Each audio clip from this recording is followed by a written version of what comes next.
Legal counsel for the group suing to change Wisconsin's legislative maps defends criticism from Republicans about the case. Our political reporter Darielle Fair has you covered on why the group Law Forward says the lawsuit aims to address racial disparities. The lawsuit claims the maps favor Republicans and are currently not representative of the districts they were designed for. A coalition of law firms and advocacy groups targeting voting rights are asking the state Supreme Court to hear the case, potentially bringing forth a decision by the 2024 election. The lawsuit came one day after newly elected Justice Janet Protasewicz was switched the Supreme Court to a liberal majority. Lawyers argue the court's decision to adopt maps vetoed by Governor Evers in 2021 was unconstitutional.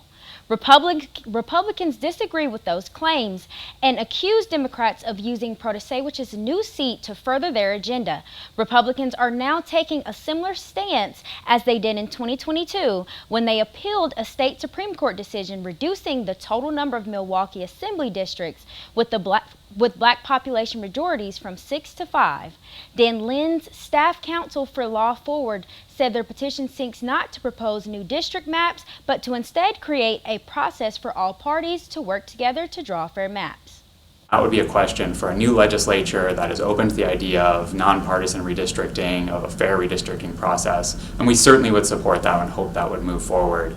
But for right now, we're going to the court, which is a nonpartisan body, and saying that the maps that we have today violate our Constitution.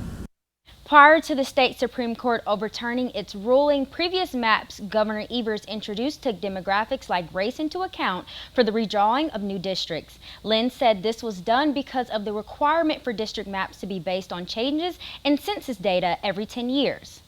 Republican-drawn districts were adopted on a 4-3 vote by Wisconsin's Supreme Court.